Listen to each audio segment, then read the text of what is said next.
Hey everyone, welcome to Steven Universe, the show where we talk about the universe of Steven Universe. I'm your host, Victor Frost. And Steven Baum is coming!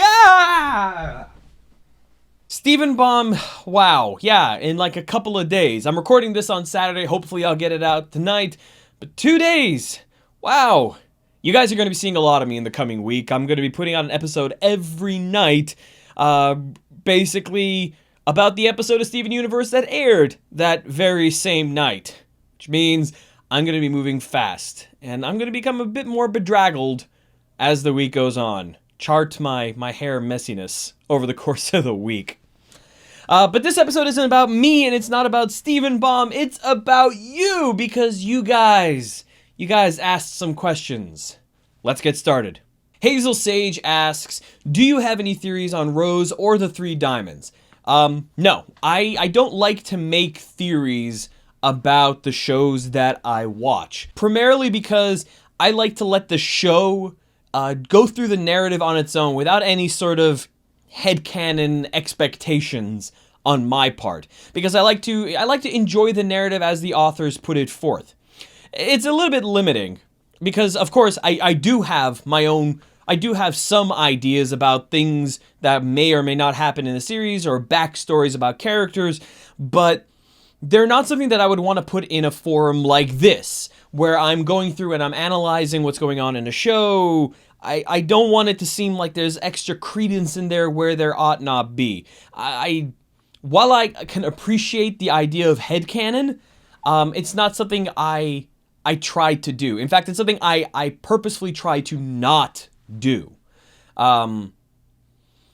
But since you ask, no, I don't have any ideas on the Three Diamonds. But I think Rose as a character, despite how kind and friendly we have seen her to be thus far, might definitely have a more combative side. We haven't seen an example of Rose in combat, so I'd very much like to see that. I'd like to see some justification for the amount of firepower the homeworld threw at the rebellion. I'd like to see some sort of reasoning for the massive escalation of force that's shown in the Strawberry Field, because there's a lot of weapons there, a lot more than just to take down a small rebellion. I'd like to see some of what made Rose such a consummate badass. Daniel Feldspar says, as an animation major, this format is rather interesting and useful to me. Your videos are criminally underexposed. Thank you, Daniel. And I know you're not the only one who feels that way, because I've seen comments like this on Reddit posts I've made of these for the Behind the Screens episodes. I wish I could keep doing more Behind the Screens episodes, because I'm a production guy. I mean, literary analysis I learned how to do, but I'm a production guy through and through. I love the entire idea of show, don't tell. Love it. Production is where my heart lives. I wish I could keep doing more of these Behind the Screens episode, but it's either me doing Steven Universe, in which I can talk about the literary stuff and incorporate some production analysis into, or do Steven Universe behind the screen, or behind the screen as a whole. Unfortunately, I just don't have the time. Because I have to do other stuff to help with the upkeep of, the house. I live with my folks, so I can help take care of the house, help take care of my little brother. And I just wish I had more time. And if I did, I would definitely do both of these. Matthew Abley says, do you think the Steven Baum will be thematically or subject-wise related to Father's Day? Doubt it. For the sole reason of reruns. Steven Universe is this wonderful 10 to 11 minute format that has a great level of mobility within the Cartoon Network programming schedule, and these episodes have to be rerun. And if you tie something to a holiday like Father's Day, that's really the only time it can really air. And then you have the entire thing of Father's Day being primarily a Western thing, if not an American thing, which would limit the transportability and the translatability of the plot into other international markets. I don't know if there's a Father's Day in Japan or in China or anywhere else that this show airs. And those are things you kind of have to take into consideration when you're producing a show. So do I think it'll tie into Father's Day? No. If it does, I will be very surprised, but I highly doubt it. Besides, why do you need a specific holiday to show how Steven appreciates his dad? I mean, we know he does through other episodes. And I don't think it would make sense. Carl Brown posted a lot of questions. First one is, do you think this Steven bomb will be like the first Steven bomb? You know, like all 5 episodes are a major plot point with serious issues and the ending of a season starting a new one. I don't know. I mean, it's the kind of the thing.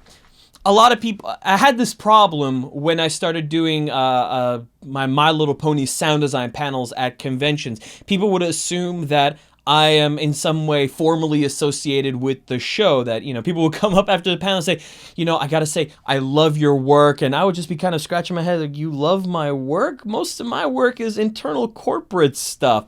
And I just have to say, I don't actually work for the show. I'm just a fan like you guys. And they would be very confused about how a person could know so much about how a thing was made without being part of the thing. And I'm not saying that's what's going on here, but I think in order to be able to predict that sort of thing, you would need that insider knowledge of what the plot is saying. So long answer short, I have no idea. Maybe it will, maybe it won't. We were kind of left mid-season, so there's a chance it might. But I don't know. I really don't know. He also asks, are you willing to compare great shows, pointing out what gets what right and what the other doesn't, in your opinion? As in, what does Steven Universe get right that Gravity Falls doesn't, or the other way around? Like with suspense or character development or something, I don't know. Well, first of all, I don't know if they're both great shows. I mean, don't get me wrong, I really like Steven Universe, but knowing if something is great comes over a matter of time to see if the show lasts, if it maintains relevance, if it maintains quality. You can only really decide if a show is great once the show ends. Shows like I Love Lucy or Hogan's Heroes or Friends or Seinfeld. That is when you can look at the work as a whole and decide if it's great. Second of all, I really don't have an opinion on Gravity Falls. I've only watched maybe a handful of episodes, like the one that Neil deGrasse Tyson was in, or, some random smattering I catch on the TV while my brother's watching it. And it's not something I have an opinion on. But I think even trying to compare the two is sort of the wrong route to go on. Primarily because, not that one is so much better than the other, because again, I don't know, but because those shows come out of two very different corporate cultures.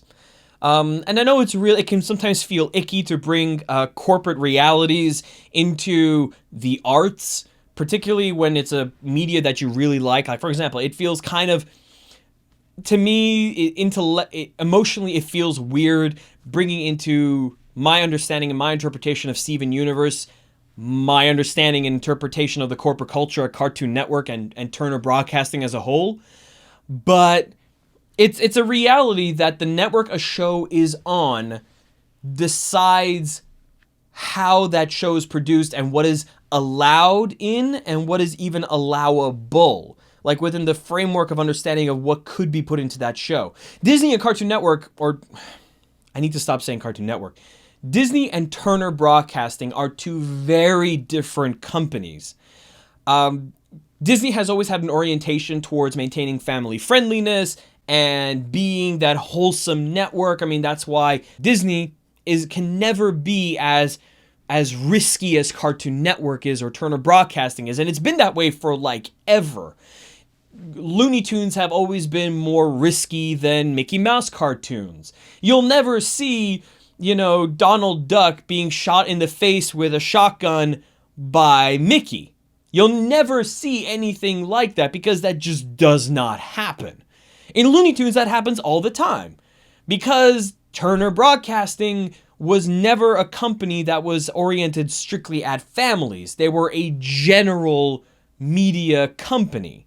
They just made cartoons. Warner Brothers just always made cartoons for anyone. It was always skewed towards an older audience, and so they could take more risks. You'll never see a show like Adventure Time on a Disney Channel, at least not here in the West. Maybe in Japan you'll see some cross content on, some of their channels. Like, for example, Disney XD is apparently now going to soon be airing Doctor Who. That is a very weird thing. But Disney XD is supposed to be Disney's more edgy channel, insofar as Disney can be edgy. That you'll never see Doctor Who on the Disney Channel. It won't happen. So it's really hard to compare those two, and just on principle. Yasser Sharaf says, how did you get into Steven Universe? By the way, I love your videos. Well, thank you. I'm glad you love my videos.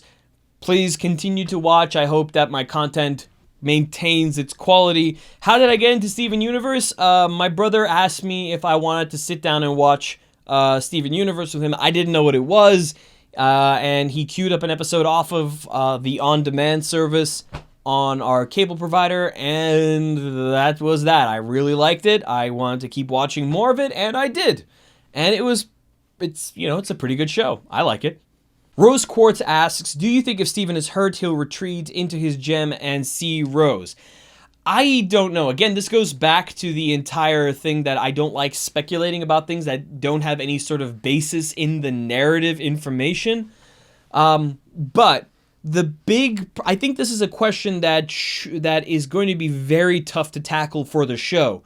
For the principal reason that, unlike the rest of the Crystal Gems, Steven is, as Pearl pointed out, half human, which gives him some abilities that the other gems don't have. For example, he can get through the field, the shield field, whatever it was, the prison field on the Green Hand ship. He can fuse with humans, which we don't know, which, if we're going by what Pearl is saying, no one has ever done it before.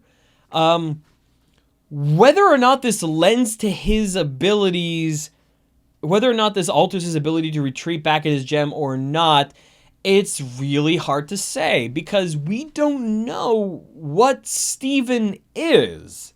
Neither do the gems. And I like having this amount of mystery, but it also makes it really hard to predict this sort of thing. I think, and this is just me making this up as I go along, I think that if Steven ever did get hurt to the point where where any other gem would retreat into their gem, I don't think he would. It may come down to the situation where, his gem part, the gem part of himself begins to retreat, but then, I don't know, maybe he spits on his gem and everything is all better. Or maybe he does just fully retreat into his gem. But but whether or not that's the case, I don't think he's going to see Rose. If anything, and this is an observation I made, it has no foundation in reality or whatever, but I think Rose may have, in a way, uploaded herself into her room. That's how you get things like the tiny floating whale thing, or the virtual version of Connie acting with her own level of free will after being freed from the constraints of having to obey what Steven says. Alternatively, this could be that could all be part of the whole Crystal Heart thing that was part of the temple that we saw a long time ago. So it's hard to say, but those are my thoughts on it. One last question, and it's from Carl Brown again. As a guy who loves to mess with sounds and whatnot, do you own or know how to use turntables? Or that little pad thing with all the buttons that people usually make dubstep with sometimes? If you mean do I own and know how to operate a turntable, as in a record player? Yes. On the top of my audio rack over there is a wonderful Kenwood turntable I've had forever, and come to think of it, I need to replace the needle on. Right below that is my FM tuner and my dual deck audio cassette player recorder. I like to keep old equipment. I like old equipment. I'm not some hipster, though, that's going to be like, yeah, everything sounds better on vinyl, because that is 100% not the case for a gajillion different reasons that I'm not going to get into right now. It's a bit of a hot button topic for me. But yes, I do know how to use a turntable. If you mean, do I know how to, scratch records and DJ with, vinyl, with turntables like that, like how, some DJs do right now? No. I've never done vinyl scratching, because unless it's a digital scratch, which the turntable interface is just an interface, it's not, it's not, playing the audio off of that. I think it's really mean to the record to do it to the record. I have bought records. I bought a ton of records. I have a decent collection. I'm not gonna say very large. Just kind of putting my foot in my mouth on that one. But I have a decent collection, and I maintain those as best as I possibly can, because there's just something about the physicality of records that is nice. As for the button thing, I think what you're talking about is a Novation Launchpad. And no, while I would very much love to own one of those, they just look like so much fun, I don't. I'm not a music guy. I don't really, my specialty isn't in music, so I don't own a lot of music equipment, equipment that's specifically dedicated to music. I have, audio interfaces and stuff, but that's just part of me being an audio engineer. I do own something that I made, though, and I'm gonna just grab it. I did make this. This is called the Open Transport. I came to the situation at one point where I kind of felt I needed to have a dedicated device that would, give me transport. Transport is play, pause, rewind, fast forward, and record. Transport controls for my digital audio interface, which in my case is Adobe Audition. And I didn't want to spend the $600 to buy one of those, because it's just ridiculous. Oh my god. So I made this. It's got basic scrub control, rewind, play, stop, play, pause, stop, fast forward, some general function keys, and record. And it's got a nice little LCD in here that it uses too. Made this myself. And this is one of the few MIDI devices that I own. I also have a USB keyboard that I keep around in case I feel like noodling around, but again, I'm not a musician.